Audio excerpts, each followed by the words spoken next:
여러분 혹시 우리나라가 왜 미국산 특급 기름을 놔두고 굳이 중동의 찌꺼기 원유만 고집하는지 아시나요? 미국에서 나오는 기름은 정말 맑고 깨끗해서 그냥 살짝 끓이기만 해도 최고급 휘발유가 줄줄 흘러나오는 그야말로 특급 기름입니다. 반면에 중동에서 건너오는 두바이유는 시커bon하고 끈적끈적한 데다가 코를 찌르는 썩은 달걀 같은 유황 냄새가 진동을 하죠. 실제로 이 중동 기름은 손에 한 번 묻으면 비누로 3번을 박박 씻어도 그 지독한 냄새가 잘 빠지지 않을 정도로 악명이 높습니다. 그런데 참 이상하게도 대한민국이 수입하는 원유의 무려 70%가량은 바로 이 썩은 달걀 냄새나는 끈적한 중동 기름이 차지하고 있습니다. 세계 최강대국인 미국이 옆에서 우리 정말 좋은 기름이 있으니까 제발 좀 사가라고 손짓을 해도 한국의 정유사들은 미동도 하지 않은 채 저 멀리 중동에서 배가 들어오기만을 목이 빠지게 기다리고 있는 겁니다. 상황이 이렇다 보니 도대체 왜 이러는 걸까 하는 의문이 들 수밖에 없습니다. 한국 정유사 사장님들이 미국에 밉보이려고 일부러 그러는 걸까요? 아니면 경영진들이 단체로 뭔가 엄청난 착각이나 대형 실수를 저지르고 있는 걸까요? 결론부터 말씀드리면 이것은 결코 실수가 아닙니다.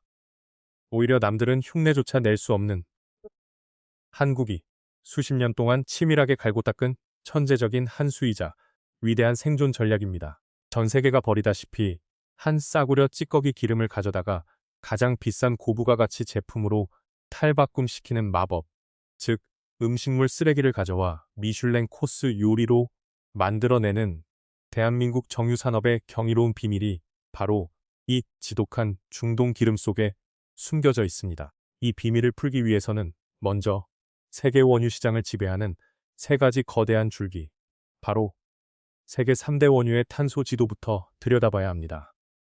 시간의 바퀴를 돌려 1901년에 미국 텍사스로 가보겠습니다.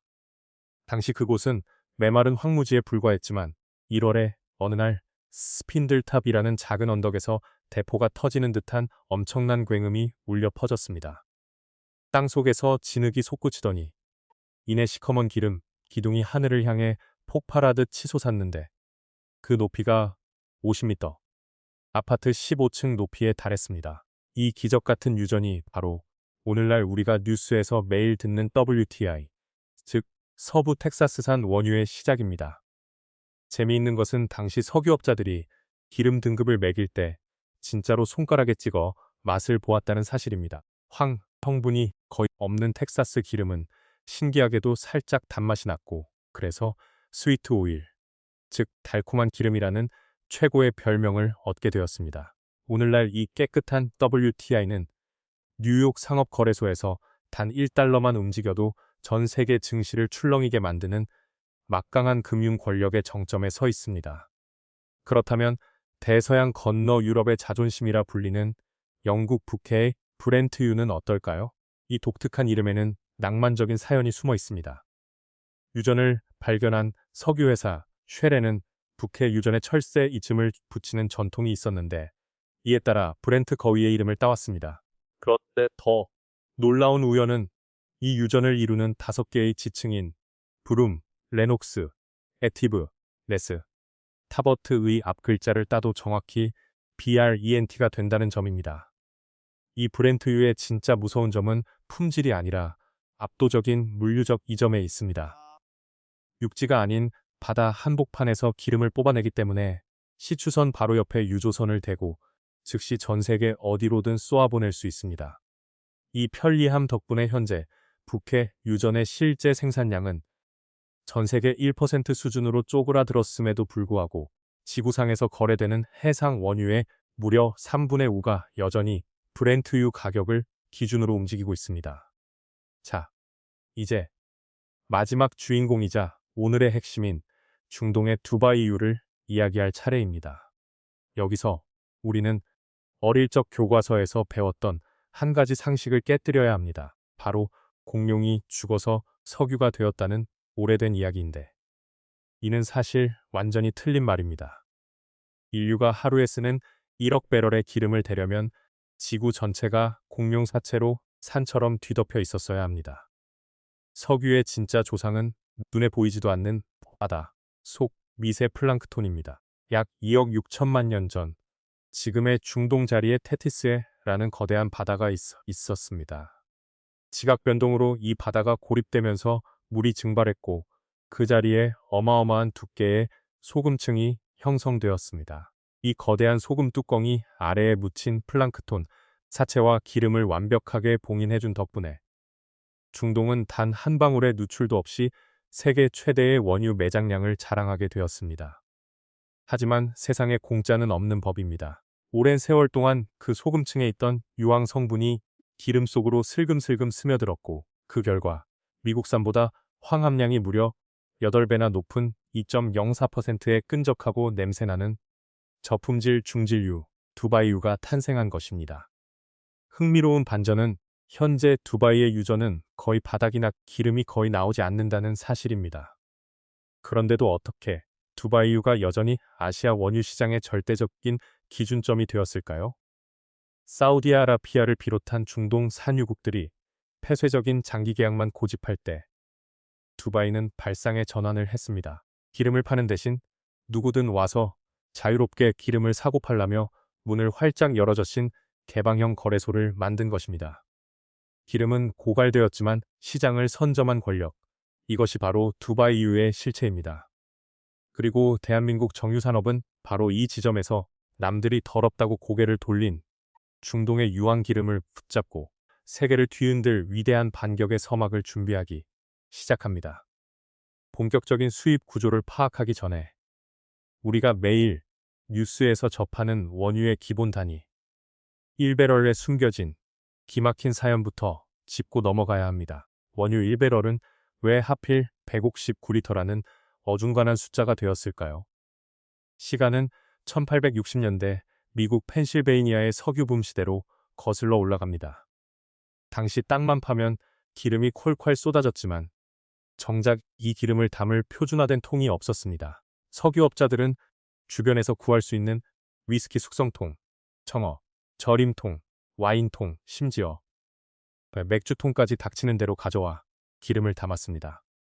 통마다 크기가 제각각이다 보니 파는 사람은 작은 통에 담아 넘기려 하고 사는 사람은 양이 모자란다고 따지며 매일 주먹 다짐이 벌어지는 대혼란이 이어졌죠. 결국 1872년 더 이상 참지 못한 석유업자들에 모여 규격을 정했는데 그게 바로 42갤런이었습니다. 리터로 환산하면 정확히 159리터가 됩니다. 왜 하필 42갤런이었을까요? 이유는 아주 현실적이었습니다. 당시에는 기름을 마차로 실어 날았는데 통이 너무 크면 마차가 뒤집어지고 너무 작으면 운송 효율이 떨어졌습니다. 42갤런짜리 통이 마차 위에서 무게중심을 가장 잘 잡는 그야말로 황금 비율이었던 데다 성인 남성 2명이 땅에서 굴려 마차 위로 올릴 수 있는 한계 무게였던 것입니다. 여기에 대해 덤 문화도 한몫했습니다. 원래는 40갤런짜리 통을 썼는데 장사꾼들이 손님의 환심을 사려고 5갤런을 서비스로 얹어주던 것이 굳어져 159리터라는 전 세계 경제의 표준 단위가 되었습니다. 150년 전 장사꾼들의 덤에서 시작된 이 배럴당 단가는 오늘날 대한민국이 왜 미국 기름을 쉽게 쓰지 못하는지 설명하는 결정적인 물류의 덫으로 이어집니다. 이건 말 그대로 기업의 생존이 걸린 생사의 갈림길, 즉 생사의 거리에 대한 이야기입니다. 먼저 최고급 미국산 원유를 한국으로 가져오는 과정을 상상해 보겠습니다. 미국 텍사스에서 한국까지는 2만 킬로미터가 넘는 아득한 바닷길을 건너야 합니다. 설상가상으로 중간에 파나마 운하를 통과해야 하는데 최근 극심한 가뭄으로 수위가 낮아져 배들이 대기하는 데만 며칠씩 허비하기 일쑤입니다. 결국 미국에서 기름이 오려면 길게는 50일에서 60일까지 걸립니다. 반면에 중동은 어떨까요? 사우디아라비아에서 기름을 싣고 출발하면 한국까지 약 22일, 행정 처리와 선적 시간까지 싹 다 합쳐도 한 달이면 충분합니다. 미국보다 무려 한 달 가까이 빠른 셈입니다. 배가 한 달 일찍 오는 게 뭐 그리 대단하냐고 할 수 있겠지만 중동에서 극동으로 오는 초대형 유조선의 하루 빌리는 값, 즉 용선료만 해도 무려 5억 원이 넘습니다. 한 달이면 순수 배값으로만 150억 원이 날아간다는 뜻입니다. 여기에 원유 대금 이자, 보험료, 인건비까지 더해지면 그 격차는 상상을 초월합니다. 이뿐만이 아닙니다. 결정적인 차이는 배를 대는 항구의 깊이에 있습니다. 중동에서 한국으로 오는 노선에는 한 번에 200만 배럴을 통째로 싣는 축구장 3개 크기의 바다 위 괴물, 초대형 유조선 ALCC 이 다닙니다. 하지만 미국의 항구들은 수심이 얕은 곳이 많아 이 거대한 배가 들어가지 못합니다. 결국 미국에서는 작은 배에 여러 번 나누어 실어 큰 배로 옮겨 타야 하는데 여기서 운송 단가가 한 번 더 폭등하게 됩니다. 숫자로 보면 이 차이는 더욱 극명해집니다. 대한민국이 중동에서 원유를 실어 오는데 드는 단위 운송비는 배럴당 평균 2.99달러인 반면 미국산은 배럴당 3.93달러가 듭니다. 고작 1달러 차이 같아 보이지만 우리나라는 하루에 약 300만 배럴의 원유를 수입하는 나라입니다. 배럴당 1달러의 차이는 하루에 300만 달러, 1년으로 환산하면 무려 1,400억 원, 즉 10억 달러가 넘는 어마어마한 돈이 순수하게 배달 팁 하나로 왔다 갔다 한다는 뜻입니다. 기름 한 방울 안 나는 한국이 중동의 끈적한 기름을 선택한 것은 이 잔인한 물류 비용의 한계를 극복하기 위한 철저한 계산의 시작이었습니다. 하지만 단순히 배달 팁이 싸다는 이유만으로 그 지독한 기름을 사오는 것은 아닙니다. 진짜 결정적인 비밀은 자원 빈국이었던 대한민국이 지독한 가난을 뒷골어선 1970년대의 역사적 결단에 숨어 있습니다. 당시 한국은 기름 한 방울 안 나는데 산업은 키워야 하고 공장은 돌려야 하는 절체절명의 위기에 직면해 있었습니다. 설상가상으로 오일 쇼크까지 터졌고 지금처럼 미국이 셰일가스나 석유를 수출하던 시절도 아니었습니다. 당시 미국은 오히려 기름을 수입하던 나라였고 전 세계의 석유 수출을 본격적으로 시작한 건 2015년이 넘어서였습니다. 즉, 그 시절 우리가 살 수 있는 기름은 사실상 중동의 싸구려 원유뿐이었습니다. 유황 성분이 많고 끈적해서 다른 선진국들이 모두 꺼리던 그 중동의 찌꺼기 원유를 우리는 헐값에 들여올 수밖에 없었던 것입니다. 이 암울한 상황에서 대한민국 정유사들은 역사에 남을 기막힌 역발상 전략을 세우게 됩니다. 남들이 안 사는 이 싸구려 쓰레기 기름을 가져다가 세상에서 가장 비싼 제품으로 바꿔 팔자는 대담한 선언이었습니다. 이 무모해 보였던 선언을 현실로 만든 마법의 무기가 바로 대한민국 정유산업의 핵심 중의 핵심, 고도화 설비입니다. 쉽게 말해 일반적인 정유 공장은 원유를 단순히 끓여서 가벼운 휘발유나 등유를 분리하고 맨 밑에 남는 무겁고 끈적한 찌꺼기 기름인 벙커시유를 그대로 남겨둡니다. 이 찌꺼기 기름은 쓸모가 없어서 싸게 팔거나 태워버려야 하죠. 하지만 한국이 수조 원을 쏟아부어 만든 고도화 설비는 완전히 다릅니다.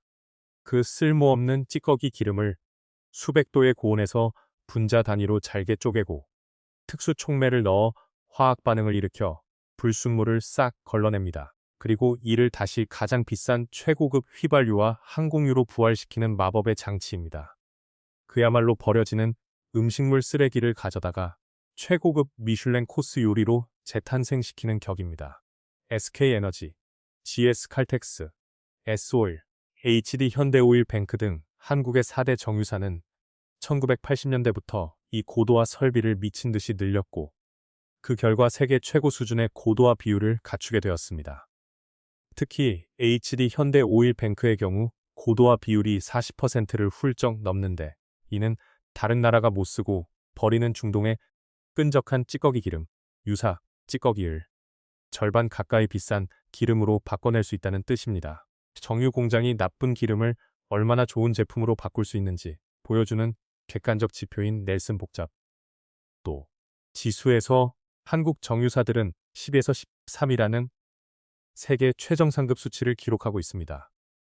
이 미친 기술력이 가져온 경이로운 결실, 즉 경이로운 결실은 전 세계를 충격에 빠뜨렸습니다.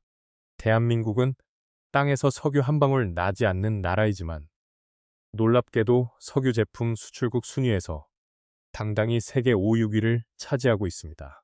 특히 하늘을 지배하는 연료인 항공유 분야에서 한국은 하루 평균 25만 배럴을 수출하는 세계 1위의 독보적인 챔피언입니다. 더 황당하고 짜릿한 사실은 그 기고만장한 세계 최대 사수국인 미국마저도 자신들이 쓰는 항공유의 71%를 한국에서 수입해 가고 있다는 점입니다. 캘리포니아나 알래스카, 하와이 같은 지역으로 가면 그 비중이 무려 85%까지 치솟습니다. 비행기 연료만큼은 세계 최강 미국도 한국의 머리를 숙이고 부탁하는 꼴입니다.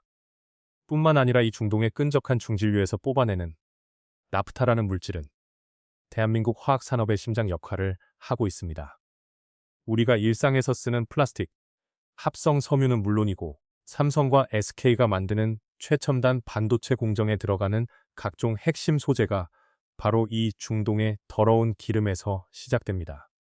결국 한국이 중동의 찌꺼기 원유를 고집해 온 것은 단순한 석유 확보를 넘어 전 세계가 부러워하는 대한민국 첨단 제조 강국의 뿌리를 단단히 지켜낸 신의 한 수였습니다. 그러나 2010년대 중반에 접어들면서 어태를 완벽해 보였던 대한민국 산업의 공식에 커다란 균열과 함께 새로운 변화의 바람이 불기 시작했습니다. 바로 2015년 미국을 세계 최대 산유국으로 등극시킨 셰일 혁명이 그 신호탄이었습니다.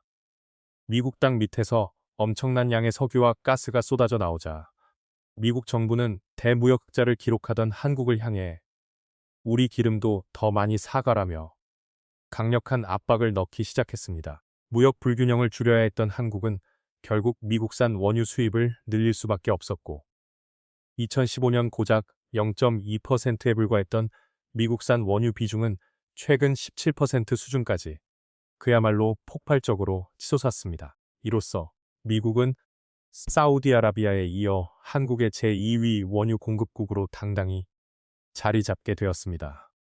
하지만 미국산의 수입 증가는 단순히 무역 압박 때문만은 아니었습니다. 전 세계 원유의 20%가 통과하는 중동의 심장, 호르무즈 해협의 지정학적 리스크가 갈수록 커지고 있었기 때문입니다.